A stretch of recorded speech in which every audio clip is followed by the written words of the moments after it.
આ આપણા સંતો આપણને સમજાવશે કે ભાઈ તમે ભક્તિ વરો.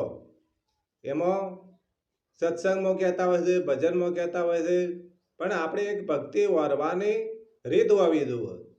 અને ભક્તિ કોઈ સહેલી નથી. ભક્તિ છે ને મોંઘા મૂલ્યની છે.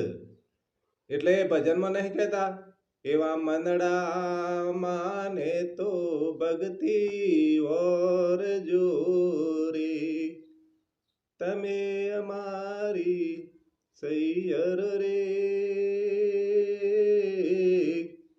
એવા મનડા માને તો ભક્તિ વરજો રે. સંતો આપણને એમ કહે છે કે ભક્તિ તમારું મંદડું માને તો ભક્તિ વરજો. એટલે સ્ત્રીઓને વરવાની નથી.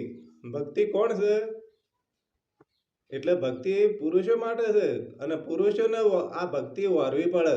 દાખલા તરીકે કોઈ પણ તમે સામાન ખરીદો, કોઈ પણ વસ્તુ લેવા જાઓ, આ પુરુષની ફરજમાં આવે છે. ભક્તિ એટલે ભક્તિ એ વરવાનું પુરુષના ફરજમાં આવે છે. એટલા માટે આપણે સંતો એટલા બધા આપણે સમજાઈ રહ્યા છે, પણ આપણને જ્ઞાન થતું નથી.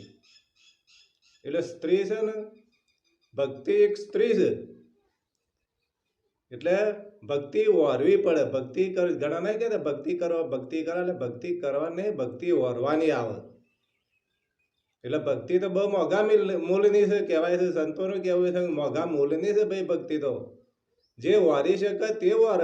બાકી બીજું કોઈ વારી શકે? મંદડા માન, તમારા પોતાના મંદડા માન તો તમે ભક્તિ વારી શકો. ને કે આડાવડું મંદડું દોડતું હોય ને તો તમે ભક્તિ ના વારી શકો.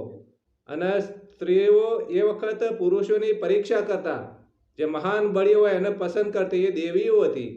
આપણે આ ઉદાહરણ તરીકે સામાન્ય ઉદાહરણ આપે. કોઈ પણ પુરુષને પૂછો તમે કે ભાઈ સ્ત્રીને આપણે ઘરમાં લાવી હોય તો કેટલા ખર્ચા પડે છે, કેટલા મૂળ ચૂકવવા પડે છે.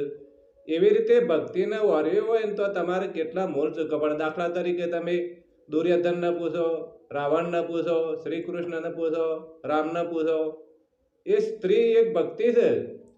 દાખલા તરીકે તમે જોર જબરેથી ભક્તિને લાવો. સીતા એક ભક્તિ હતી અને રાવણ જોર જબરેથી લઈ ગયો. એનું પરિણામ શું થયું? એટલે ભક્તિને વરવી હોય તો પ્રેમથી વરવી પડે ને. ભક્તિને છે ને તમે સારી રીતે વરવા માટે મૂલ્ય ચૂકવવું પડે. એમનામ તો ભક્તિ ના વરાય. સ્ત્રી એક ભક્તિ છે. એટલે સ્ત્રીને કોઈ ભક્તિ વરવાની જરૂર નથી, પુરુષોને ભક્તિ વરવાની જરૂર છે. જય શ્રી રામ ભક્તો.